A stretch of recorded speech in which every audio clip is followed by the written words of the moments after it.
Hey everyone, Carl Carpenter here with you again. Today we're going to talk about Hashcat.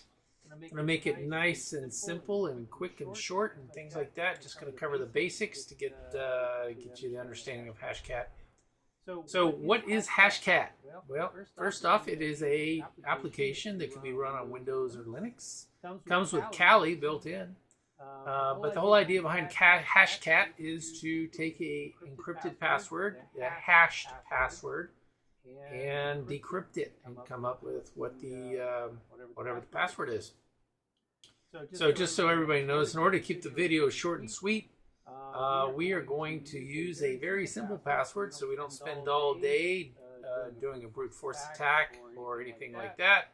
We're just going to use an easy password and a dictionary attack. The process is still the same. So anyways, Hashcat is commonly found in penetration testing environments. So as a pen tester, we're always going to, if we can run across hash passwords, then we're always going to try to use Hashcat to decrypt it, because there's nothing like using somebody else's password to log in.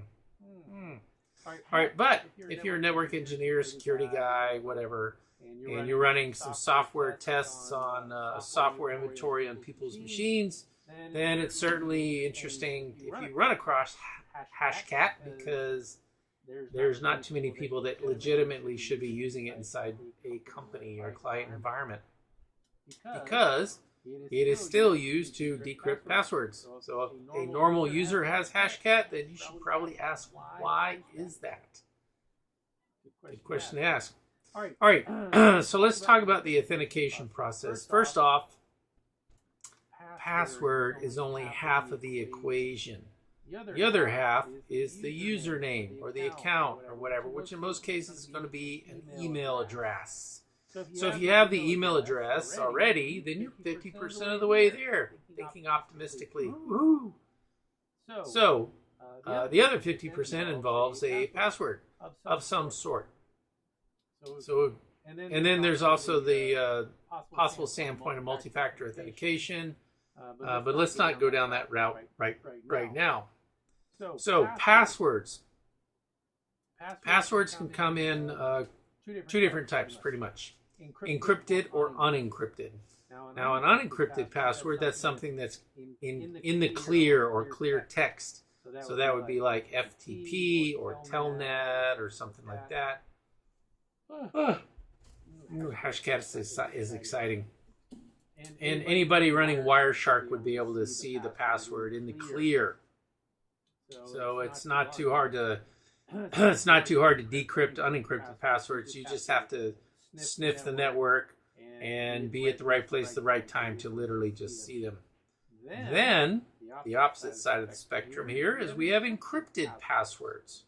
Now, encrypted passwords are nothing more than a password and then some sort of algorithm applied to the password to come up with the encrypted portion of it. There's lots of different algorithms out there.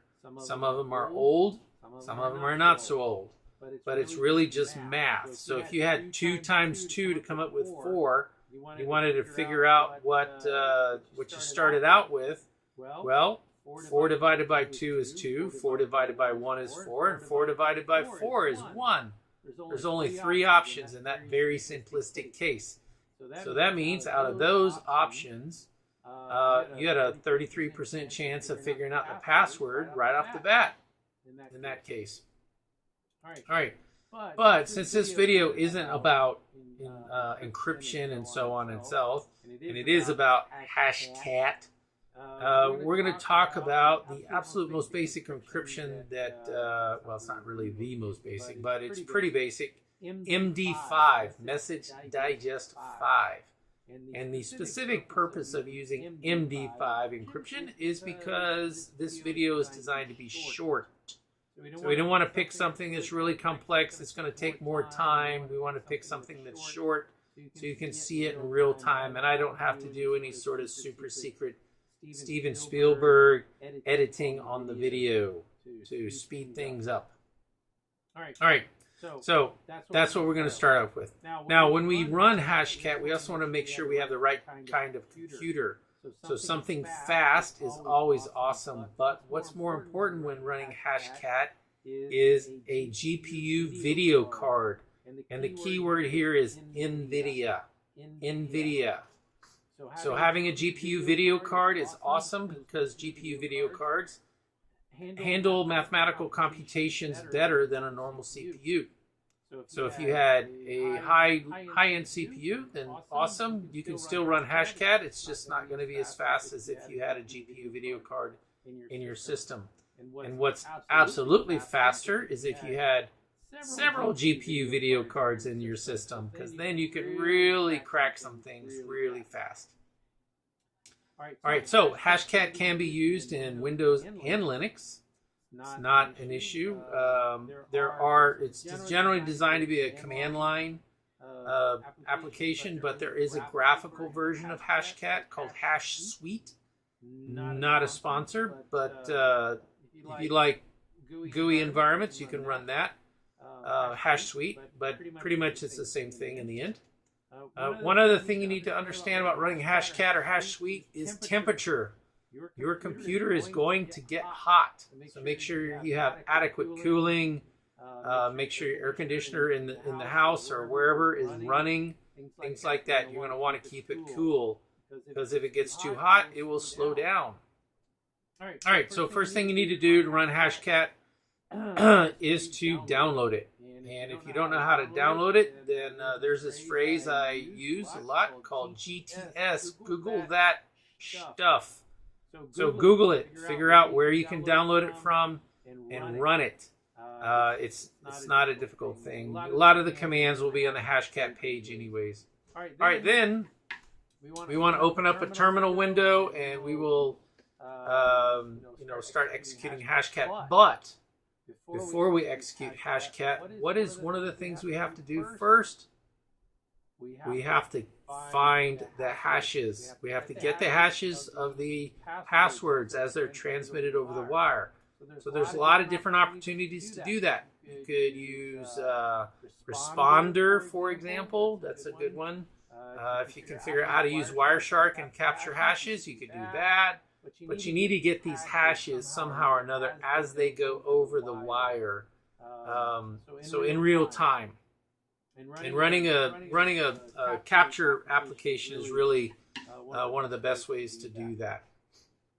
Once you have these hashes, you need to put them into a text file, because that's how Hashcat works. It needs a text file as a source, and then from there. So let's go ahead and do this. And I've already pre-populated some of the commands.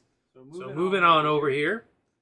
So what we have? So you're going to type Hashcat, which you can see right here. Then we're going to specify the method of encryption. So is it MD5? Is it NTLM version 2, NTLM, whatever. So we have the method of encryption is -M, and then 0 represents MD5. Then we have the method of attack. So -A is the attack method, and 0 means straight attack. All right. Then we have our file that holds all of our hashes that we're going to decrypt. Then we have a password list. So we're doing a dictionary attack in this case, and then we want to display this to the screen. So we could capture, or we could have the output of the running the command put into a different text file if we needed that for some reason. But that's how we would do that. So pressing enter, and here is the MD5 hash right here.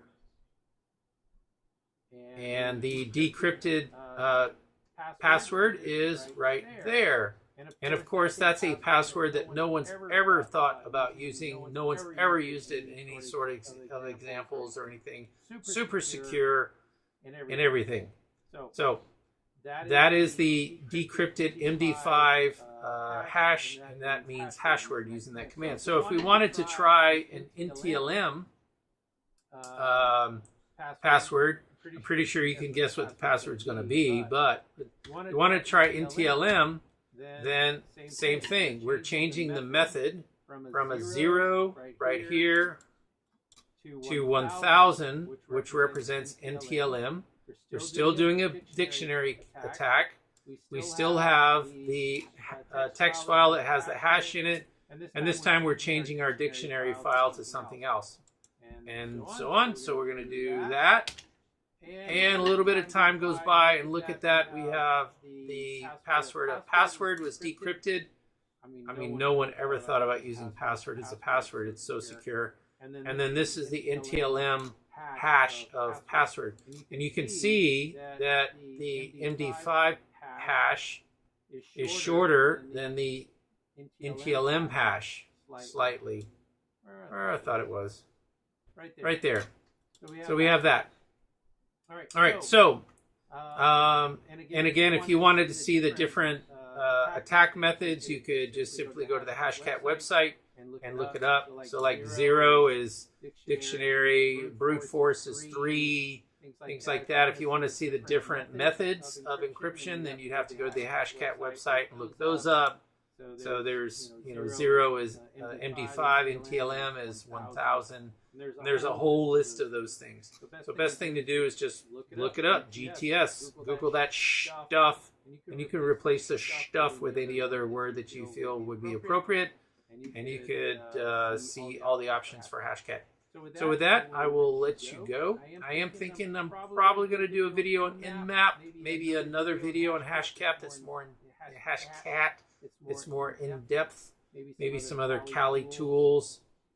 And with that, I want to thank everyone for joining, and I will see you later. See you!